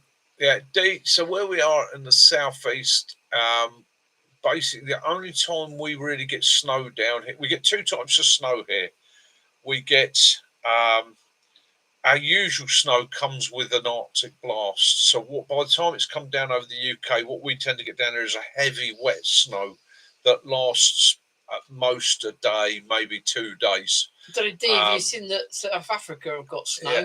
If we get an easterly wind, which is quite rare, if we get a good prolonged easterly wind and a blocking low over the North Sea, then we can have what we had in, I think the last time was about 1988, 89, where we can have a period, if you've got that blocking low, it can last 2 weeks and then basically keeps the temperature sub-zero for a couple of weeks. And that year we had like a little bit of snow on a little bit of snow on a little bit of snow for about 2 or 3 weeks solid, and so that it built up that way. But in the south we don't get it much. I know Mac up in Scotland, up in Scotland in Perth, in the gateway to the Highlands, and that he was always telling me, he pretty much he could get snow from October right the way through to June, especially up on the hills. So again, the UK's it's only a small place. You can drive from one end to the other in a day. But we've got a lot of different environments and that. If you're on the west coast, even less likely to get snow, especially on the southwest and the high northwest. Ireland acts as a bit of a blocker for Wales, for the Gulf Stream. So you've got a patch from sort of like Wales through to Cumbria, where you can get snow. And then you get like the west coast of Scotland, not so much, because you've got the Gulf Stream. And down in the far southwest, we get the Gulf Stream down there. So we tend not to get too much snow unless you're right up on the hills. Yeah, I mean, I love dry snow. I just, for me in southern England, it's that everybody's here. They'll know what I say when I say wet snow. Just awful stuff. Blimey. -20, yeah. That sort of thing does make you think, well, that's not going to happen again. So you do prepare. The winter of 1968 in the UK, that's worth looking up on YouTube, especially for any of you guys that have never come across it. It's the winter of 68. So it started snowing in November in England, and I mean the entirety of England. And again, this was due to a blocking low in the North Sea that didn't move. And the snow stayed right through till April. And in southern England here, my father was always regaled me of the fact that they went to bed one night, no snow, got up the following morning, and there was 4 foot of snow up the front door. within 2 or 3 days, you couldn't use the front door. They were actually climbing out of their bedroom windows. He said never before and never since had he'd ever seen anything like it. So again, environments, they change. We've just had it in Aldershot. If I turned around to the people of Aldershot 2 weeks ago and went, you'll have a tornado, prepare. And I'm always saying to people, prepare, have those bits in the cupboard at home. You don't need to go mad, but enough bits to keep you going in an emergency. You'll have a tornado. They'd have laughed at me. But on Friday, we had Friday a tornado lunchtime. in Aldershot. It's done a lot of damage. It was only a confined area. It was only a small area of about a mile. But those poor buggers that live within that area, by golly, it smashed the place up a good one. You know, so again, that's the sort of it's thing, preparation. isn't it? Yeah. Prepping. We've got plenty of stoves now, but we've always got the before we started doing it, we always have the metal cans, stick in the 83 fire. was a bad year, and like Kettenkiller's just saying, southwest Scotland doesn't get a lot of snow unless it's an easterly wind, and the same for us down here in the southeast. It's got to come off of sort of Siberia through northern Europe, dance across that North Sea, and then hit us from the east. If it hits us from the east, it can be cold and tends to be a drier snow. 87 was a bad one. Yeah, it is, and again, it goes in cycles as well. There's several. If you start looking at history and you look back far enough, it's quite interesting. Wherever you live in this world, have a look back over the weather reports in history and try and do it on a chart system. There's plenty of them out there for the lowest means or the wettest means or the snowiest winters in the last 100 years. And then if you look at it back further, you'll start to see the cycles. And some of these cycles are 11 years, 15 years, 25 years, depending where you are. And I'm convinced here in the UK, for me, the seasons actually move. Our winter moves. And I've noticed it through my own lifetime that when I was a boy, the colder period tended to be November, December. November, December, January. Then it would start warming in February. And it moved forward. It moved so that now we're actually looking at the coldest periods are January, February, March. But I've seen it also move right through. So you're getting the cold right from September. My first year at secondary school, and I can remember this because I was so angry with my mum. Secondary school, That means you're due for another one then, Lee. 13, going to big boys' school. Yeah. And she made me go. My first term there, she made me wear shorts, and it was September, and I can remember it being frosty, and I was angry because I had to wear shorts to secondary school, and B, because it was frosty. I was literally like, Mum, there's ice on the ground. I should be wearing long trousers now. I was saying that the last one they had in Ireland every 15 to 33 years. The last big snow was 2009. Well, so that means that you're due another one. Yeah, due another one, mate. My mum was saying it to me today. She said we're due another bad winter. We're due one. Whether we'll get it this year or not, I don't know. But every year, I always planned. I prep for the worst. If it doesn't come, I haven't lost anything. It gives me a few extra supplies to use up in the spring and summer. Well, but at the end of the day, it's nice to be covered. Croc was saying years ago, a tornado picked up a yacht from Ventnor Harbour and dumped on top of a police Volvo.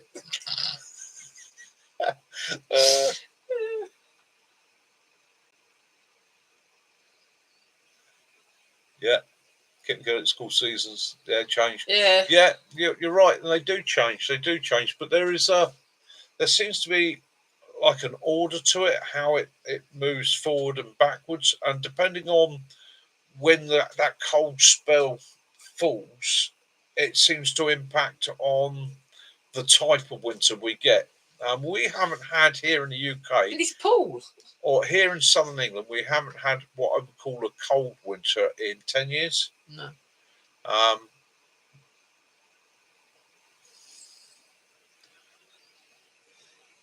I mean, slightly make sure they got the extra blankets, and I wanted to get his lordship sorted out because we obviously don't want him to get cold in the winter. But he's a dog that doesn't like being tucked in. Doesn't like heat, does he? No, you put a blanket over him, he gets on. Yeah, Willow. And goes. Yeah, Willow. Yeah. He curled up on the floor. He curls up right by Kaz's feet, literally between Kaz's feet. Curls up, flakes out. And you can always tell when he's at his happiest because you look down and there's a pair of nuts in the air. It's just those who've got dogs, you know what? He's one of those who goes full on his back. You know, his legs are like that. Yeah, he's I think legs would get any wider. About time to get up, look over the quilt, and look down in the bed, and just see these furry little mounds. Yeah, happy little man. But again, it's that, isn't it? You can only prepare for the worst and practice for the best. Dan, have a great week, mate. Take it easy. Have fun. No, he got cut out a bit then. Oh, you got cut out? Yeah. Oh, mate, yeah. We were just talking about winters. Carol was on this now. She's my next door neighbour, and she was having trouble with hers. Yeah. Yeah, he's funny. Every other dog we've had, they want to be tucked up. Even our border terriers loved it in the winter. Like they get under the quilt. Yeah. Him, no. And again, I train my body for this. So I've never liked being hot. I like to be warm and comfortable. I like to be around my body temperature. That's ideal for me. In the summer, I loathe the summer. It gets hot. I get uncomfortable. You can only take so much clothing off. You can't defeat it. The winter, I prefer. Don't get me wrong. There's nothing nice about being wet and cold. But the thing I do like about the winter is I can prepare myself and protect myself from it. I can, by adapting my clothing, my gear. He doesn't like quilts. Yeah, I don't like quilts. I'm a blanket man. So even at the moment, windows open at night, and I've just got a single blanket, just one single thin blanket. He lays on top of the quilt with a blanket. Yeah, thrown over me, does me, and invariably I end up waking up in the early hours of the morning.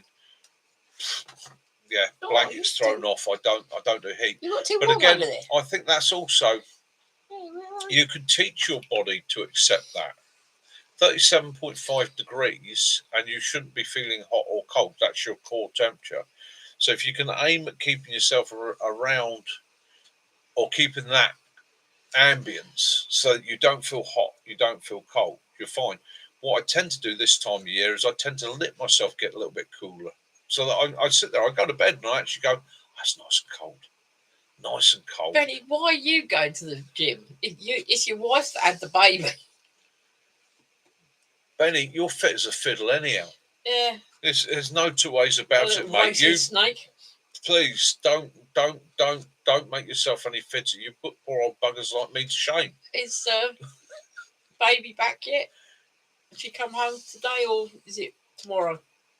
I think it's tomorrow. I think he's set some. I think you're going to be a triangle. It's going to be a plough point. I think Benny. That's the joke you're going to be. Benny is like one of those, and he's like one of those one of those lucky buggers. I bet Benny can eat whatever he likes. Yep. Yeah, I only have to even blue cod. I only have to look at a chocolate bauble and I put on a pound. El Croxy needs to catch that sheep again. Yeah, we were going to have that sheep, weren't we? Don't mention the sheep. I can't say nothing, but the sheep will be back. Cheers, Sticks. Oh yeah, so yeah, there is thank you. Yes, there is a podcast coming, everybody. Right, so let's say so much. There is a podcast coming for the One Night Survival. We've been getting together and thinking about things. We are working on something very, very special for you guys. It will be coming out in the next few weeks. And it's not him in a mankini. It's not me in a mankini. There's a lot. I mean, there is a hell of a lot that's gone into this. A lot of work, effort, blood, sweat. And the guys won't mind me saying it. Tears tearing out of hair, desperation, anger, frustration, upset has gone into doing this podcast for you guys. And when it's released, it will be touted. I'll be letting you know where to go and find it and see it. It's quite proud of it. Quite proud of it. Yes, It's got to be something else. People just don't understand, do they, Janet? You know, she said that about the cold is better because you can add the layer. She can't remove the layer, especially at work. They frown on me for sitting there in my underwear. Sarah, I said it the other night on the Bosun Dan's live stream. You're one of them naughty girls, aren't you? You're one of those with a twinkle in your eye.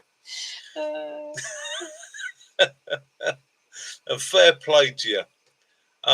Yeah, you're exactly right there. Nobody wants to see me walking around in the Altogether, apart from possibly Kaz. And even then, I just try and make it a quick surprise, not shock too much. That gas mask up there, that's a very old, very well battered S10 respirator from my misspent youth, shall we call it. It's the old twin filter system. The black one. Black one up there. Yeah, did for a while. He had that on his motorbike. Yeah. It was on the headlight. Yeah. Of his motorbike. Yeah, that's seen some adventures. And I've kept it back. It's well battered now. It's falling apart. But I keep it just to remind me on what hell can be like. Yeah, it's an old bit of kit. Very old bit of kit. But yeah, it's an S10. They were good kit. Very, very good kit for what they were. Complete with a drinking straw.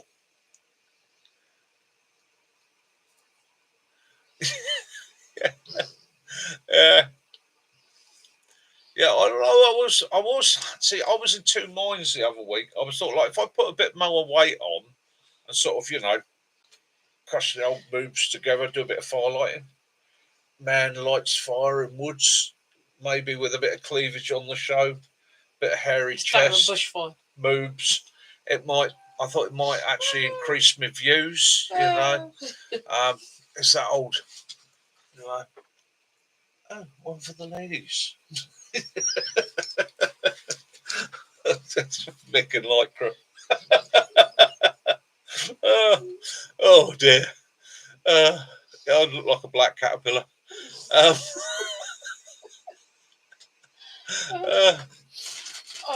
got to remember it. Benny, I've got a thing to. Yes, Benny. That's right. Pretty for you. Shall we show him? Shall we show him so he knows what's coming? Yeah. So, Benny, what's in this, Benny? Yeah. Benny? What's in this, Benny? Benny, and it's not from me. This is from Lee Michelle. Yeah. For you, mate. Yeah, look. This. Oh, look, Benny. Benny.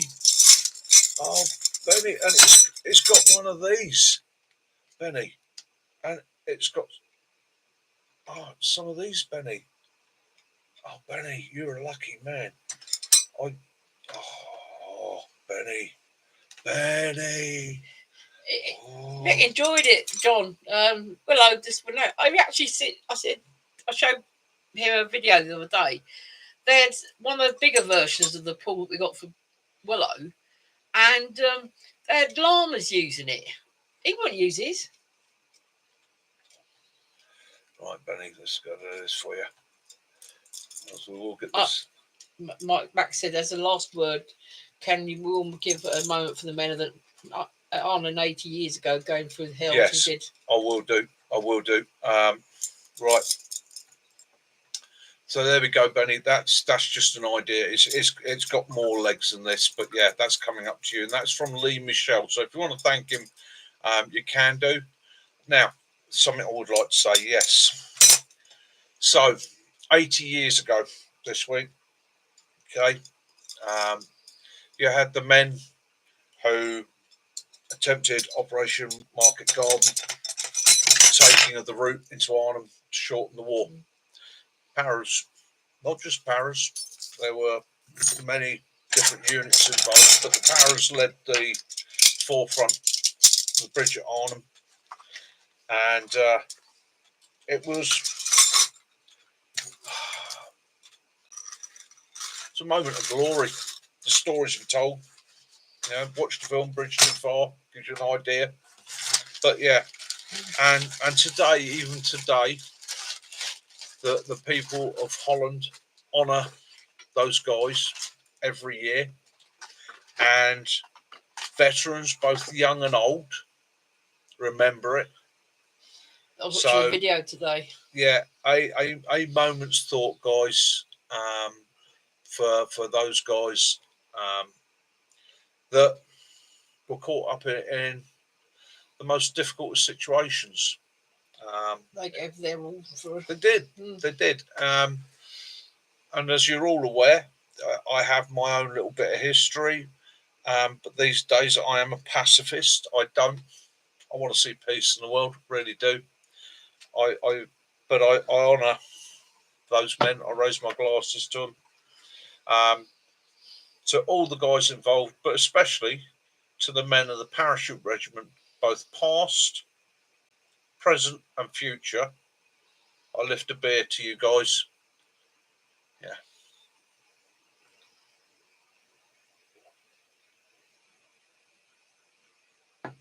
Yeah. Yeah. Yeah. Yeah. On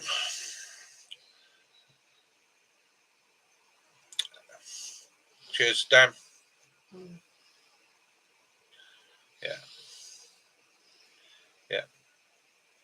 Thank you, gentlemen. Spearhead Scotch. Well done. Yeah. And we always on this channel try and honour all fighting men. We don't deal with politics or religion on this channel. I respect and honour all fighting men of all nationalities. I try and see the good in all. I don't always agree with the politicians and the politics that put people against us as enemies or have done. But you always have to remember that sometimes even our foes aren't all bad people. Yeah. So yeah, I try. That was something that came to me. Stood on Pegasus Bridge. I stood on Pegasus Bridge, which was a fantastic place to visit. Absolutely awesome. Made me cry. When I stood. I'm choking now. See all those bullet holes. When I stood on Pegasus Bridge and I looked at the tributes and the wreath, and I saw where those gliders came in and that, it hit it home to me. And then talking to Madame Gondry and some of the other people there, they said, yes, we always honour the British Airborne and that. She said, but you've also got to remember, she said, not every German was a bad German. She said they didn't always have the choice. And the horror of that situation for some of those was awful. And I'm not trying to give rights and wrongs to things. I'm just saying sometimes as I've got to become an old man, I sometimes have to remember just because somebody's got a label doesn't necessarily make them all bad. They don't always have the choice on where they are or what they're doing. And one day, yes, very good, Lee Michael, as my grandfather did. As my grandfather made friends with guys from German. It was actually a German, I can't remember what the proper name of them. They were high-speed attack boats. Basically, his enemy, his direct enemy. After the war, about 10 years later, he made contact. One of these guys contacted him and said, were you involved in this bust up in this situation? And he was able to write back and say, yes, I was. I was chief petty officer on one of these vessels. And they become lifelong friends. They laughed, drove, shared beers and that one another and respected one another. Never got into the politics and that, but respected and honoured one another. And that's the lesson to be learned, isn't it? Is what has happened in the past is the fault of politicians. But when the ordinary guy get together afterwards and look one another in the eye and get the chance to just be themselves, that's oh wow, you brought it back and down. Yeah.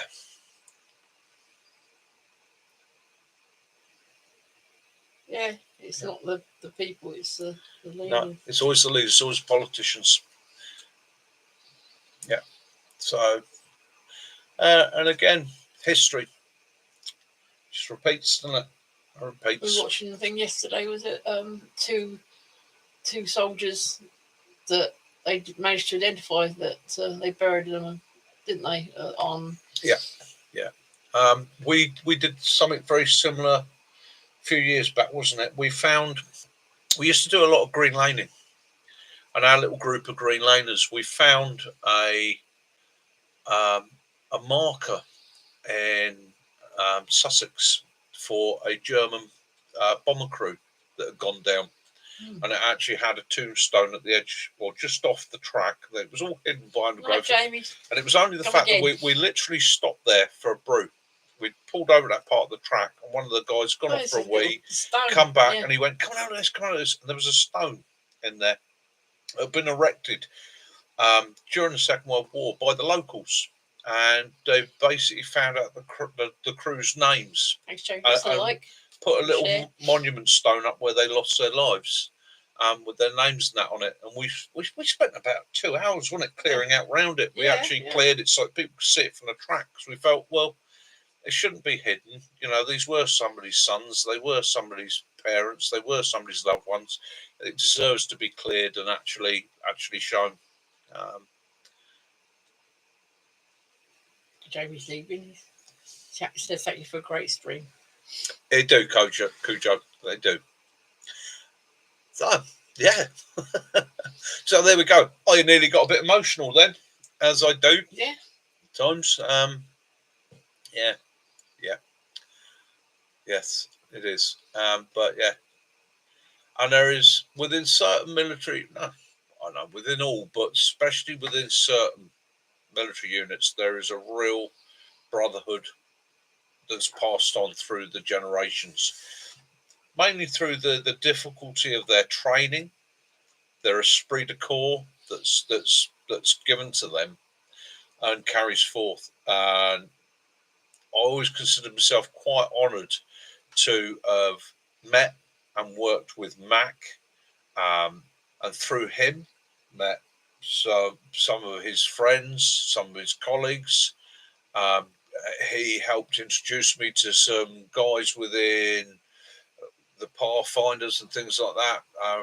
He knows what I'm talking about, mates like Jono and that I've always held in such high regard, because they always welcomed me in. There was never any look down your nose at him because he's not one of us.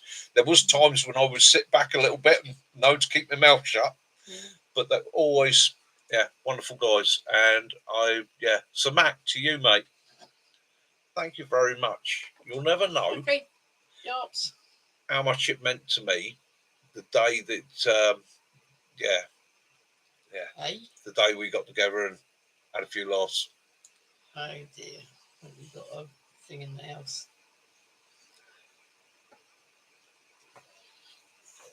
Shall I which one? That one? Yeah. Shall I remove it? No, it's all right. So on to another subject. We're coming up to Halloween. So what is your favourite Halloween costume? What would you wear? We're all that's an interesting thing to ask this channel, the bushcrafters and the wild campers and that. What would you wear for Halloween? So what would you wear for your Halloween camp? So I'd have to dress up, really. Yeah, guys, what would you wear for your Halloween camp? Let's finish on a high. All right. So choose anything you want. Your Halloween camp, 31st of October. What would you wear if you could? Don't say now.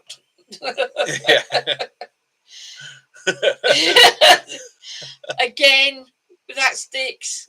Mac, toga. Yeah. It'd be a toga for you. Zombie camp, that'd be, zombie camp, it'd be a bit of fun. Scary sheep. Oh my God. I'd have nightmares, Benny. Me, I just stopped shaving my back for a few weeks, and then I'd probably come as Bigfoot. No, you'd be one of the long lost Scottish haggis. Haggai. Yeah, I'd come as a Squatch. Yeah, I'd be a Squatch. I'd just, because as some of you know, naked part. My back is as hairy as anything, so I'd put a wig on the top. I'd come as a squatch. I'd have a pot noodle Yeah, we hanging all on come a as chain round my neck. If we all come as DPM clad zombies, no one would see us, would they? No. Ah. Yeah. Yeah. Yeah.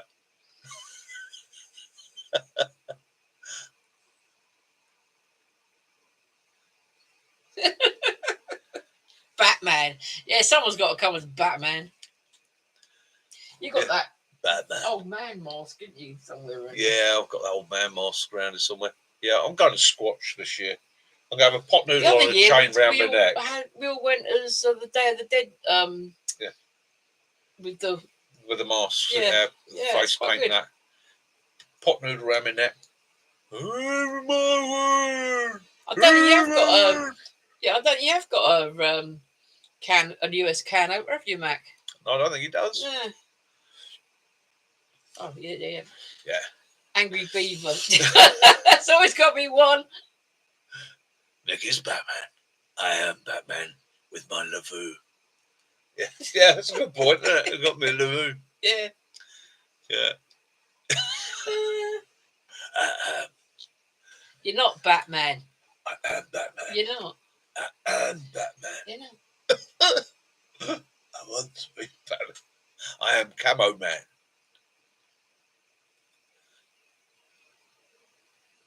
Oh, dear.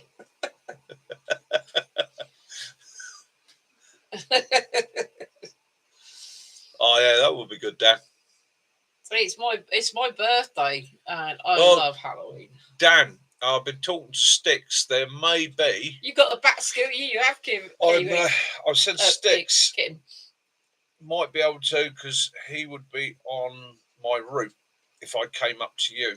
So we might be making our way up to you and invading you, mate. Come up to you, and find somewhere up there to do the bushcrafting. Well, no, you guys do the bushcrafting. I just do the survival thing, which means I basically get myself comfy, sit in the corner, and wait the night out. Go hunt the squatch. Hunt the pot squatch. Noodles. Yeah, maybe that's what we need to do. We need to go do a squatch hunt. Squatch hunt. Let's see if we can find a Bigfoot. Yeah. Yeah. I hear that. I was watching a thing the other day. They were saying about Bigfoots in Yorkshire. Hawaiian night heads on.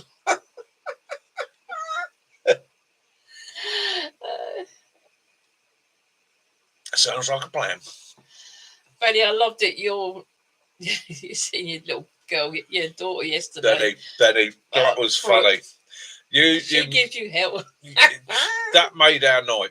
Yeah, that little video you shared privately with us. I just that was we both wetting ourselves laughing. Yeah. She's got a cheeky giggle, wouldn't she? Why have you got your face on? Because I want to. Hey. Yeah, Benny. That's a girl that knows what she wants, how she wants it, why she wants it, and where she's going. You ain't got no worries there, mate. No worries. She missing next to you. Oh, I don't know. I don't know. We're pretty sure we've seen a squatch. Yeah. Yeah. We'll go up there, and I'll see if I can get some out of date pot noodles, and what we'll do is see if we can lure it. It's got to be a stale one though. Yeah, stale, uneaten. Yeah. Narp. Yarp.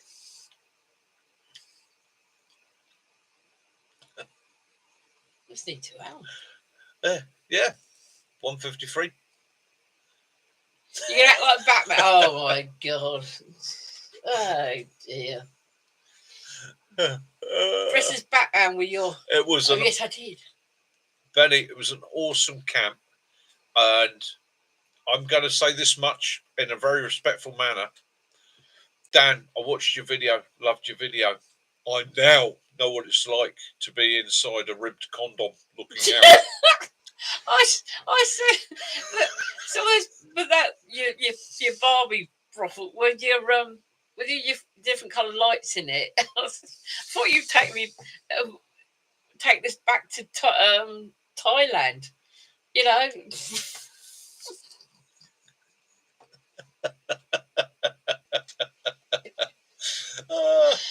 Hey, you gotta have fun, on you.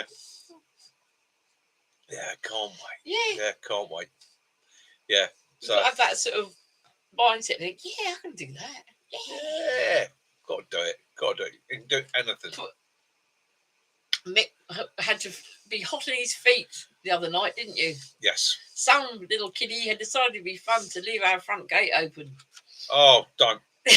So little Willow, my little buddy. Come here, mate. Come here, mate. Come here. Come here, you little shog. All right. So little Willow, I let him out every evening for a week into the front garden. Yeah, we've got a gate with a bell on it, so that it's only a standard gate, little bell that I made in the forge, so that I normally know if anybody's left the gate open or come through it. So this little chap goes out in the front garden, and he goes out to chase the puddy tats out the garden. It's only a tiny garden, and I let him out, and the gate's wide open. One of the local kids has climbed through it. Well, this little hooligan, we got a family of foxes out there. And the dog fox is quite a big old dog fox. He's about 5 years old. This hooligan decides it's time to chase the foxes. Yeah. So in the wee small hours of the morning, there is this little hooligan running after the foxes, giving it full voice, closely followed by me in a pair of boxer shorts, barefoot in the wet grass, going, shh, about shut up, 12 come here, you little fucker, come here, you little shit, don't leave the fox alone. Terrified that he was just going to take off up one of the alleyways and disappear behind a fox. But yeah, that was a bit of an eye-opener. So now I've taken to just checking out the window before I let him out last thing at night. Funny thing is, earlier on, I'd seen the mum say to her, "What are you doing? That's not your garden." And yeah, she just left the gate open. Yeah, the Barbie count. It's actually surprising how large your Barbie tent was, wasn't it? Yeah. Yeah.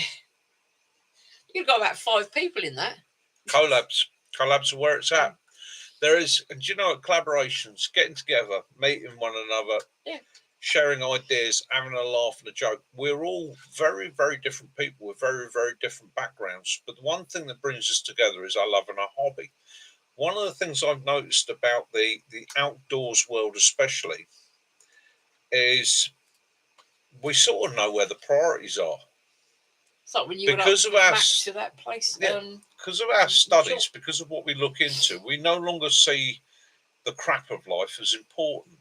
We see what's important is having a coffee, getting something warm inside you, having a dry shelter, actually surviving. We're able to shed a bit of that crap that's put on us every day by politicians, companies, businesses, and all the rest of it, telling you, your boots have got to be shiny, and you need this shirt, and you've got to pay this, pay that.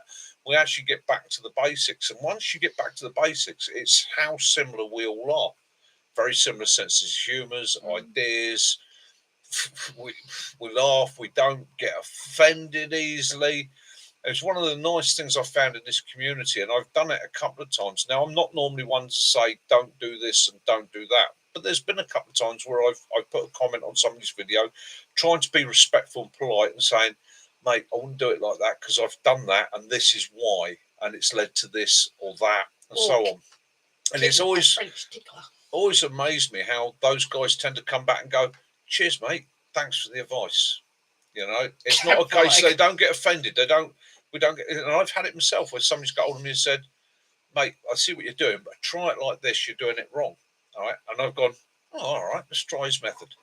Blimey, works, or it doesn't work for me. But I don't get offended by it because it's just sharing of an idea. The one that does get my goat, and again, and I think you'll all agree, is when you switch a channel on and you've got some bloke stood there who goes, you all do it wrong. You must do it like this. This is the only way. And you're like, go away.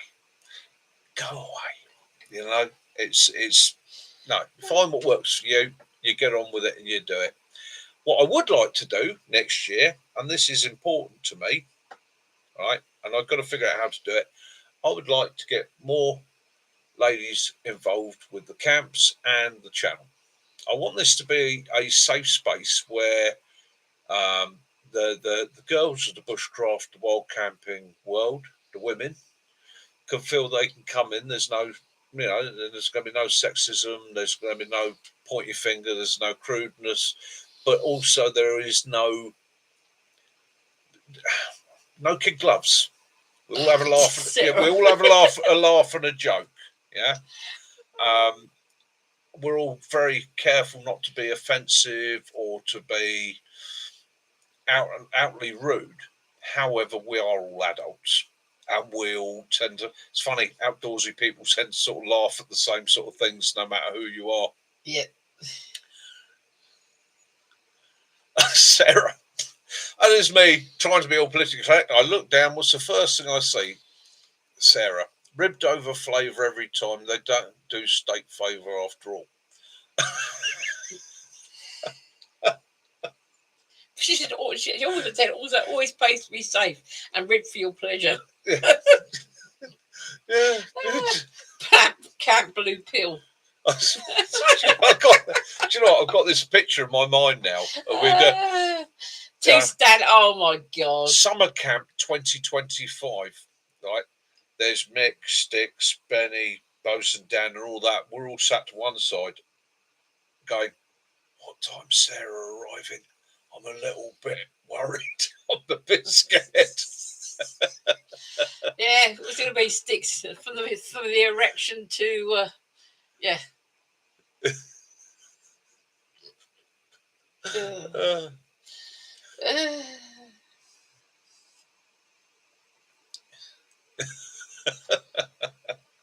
Yeah, if you can leave us a thumbs up, it'd be great. Even a comment. Yeah, leave us a thumbs up, comment. Leave us a comment. Let us know what you think. If there's anything you want me to cover, if there's any ideas, laughs, jokes, anything you want to do, hit it.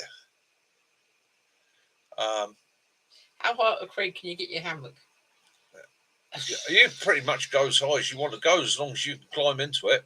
Me personally, my rule of thumb is quite simple. If I sit in my hammock, I want to be able to put my feet flat on the ground, same as doing with a motorcycle, because you've got to allow for it to sag a bit, though, haven't you? When you over the years, I have climbed out my hammock and found myself falling flat on my face. The Angry Beaver is actually he's been released. Yeah. Now. Yeah. We decided that the Angry Beaver needed to be released into the wild, set free, let go. He had his fun, and there will be other camps, and there will be fun titles, giggles put to it. Someone put Camp Viagra. Yeah, we like to have a laugh and a joke, but again, people want to make sure that your hammock stays up. Take your tablet, erect your tent. Yes. But yeah, it's again, I enjoy a bit of adult humour. Yeah, John said, "Don't put the hammock higher than you're willing to fall." yeah, it is. Yeah, it's as simple as that. We watched one video the other day, and someone had put their hammock up with the flipping Widowmaker directly above it. Yeah. So I had to put a little comment on there and go, mate, you want to look up before you put your hammock up next time. And it was a big old Widowmaker, and it was right over the hammock, about 25, 30 feet above it. You know, when you're looking at something that's and right, you're going, Sarah, nothing wrong with it. Ooh, that's going to hurt. Bunk hammocks. You've got to be hard to get into a camp, people. Oh, dear. Oh, dear. Rolling on. Anyway. Anyhow, so there we go. 2 hours and 3 minutes, guys. That's it. We set our limit to about 2 hours normally. I'm going to give you 5-10 minutes to say goodnight to one another. Then I'm going to go make a cheese toasty. In fact, I've got bacon as well. Cheese and bacon toasty. Fancy cheese and bacon toasty? Cheese and bacon toasty. So yeah, this is what Benny means about losing your sanity by 10. By about 10 o'clock. So the only one we do different is on New Year's Eve. We did 4 hour last year. We did a 4 hour. 8 till 12 was just. Yeah, that was just a bit too much. So New Year's Eve this year, we will be starting our live stream at 10 o'clock. Yeah. And then running through to midnight. That's if you want it. UK time. If you want it. If you don't want it, let me know. Let me know. Night sticks. Guys, wherever you are in this world, get outdoors, have your adventures, stay safe, have your fun, keep smiling. If you walk past your local memorial, War Memorial, Soldiers Memorial, Service Memorial and that, do me a favour. Stop for a second. Tip your head. I'll make sure he gives a call tomorrow, Mac. Say hi from Mick and Kaz in the UK. Oh, he needs to talk to me. Have your fun and enjoy yourselves. Get outdoors. Do something silly this week. Do something silly. Just do something this week. My instruction this week, and let me know Put your knickers on your head and run round. Let me know what it is next week. Come back to me and say, this is what I did. Go and do something this week that puts a smile on your face. Okay? It doesn't matter what it is, something to put a smile on your face. Okay? Something to make you happy. And if you can make somebody else happy along the way, all the better. Yeah. I might even go shopping this week, but actually take a packet of chocolate hobnobs with me. Go see the store manager before I go in and go, I've got these with me, and start dishing them out to the members of staff. Have a chocolate hobnob. Have a chocolate hobnob. On me, chocolate hobnob. I like it all. Have a great week and try not to get blown. No tornadoes. Try No. not to get blown.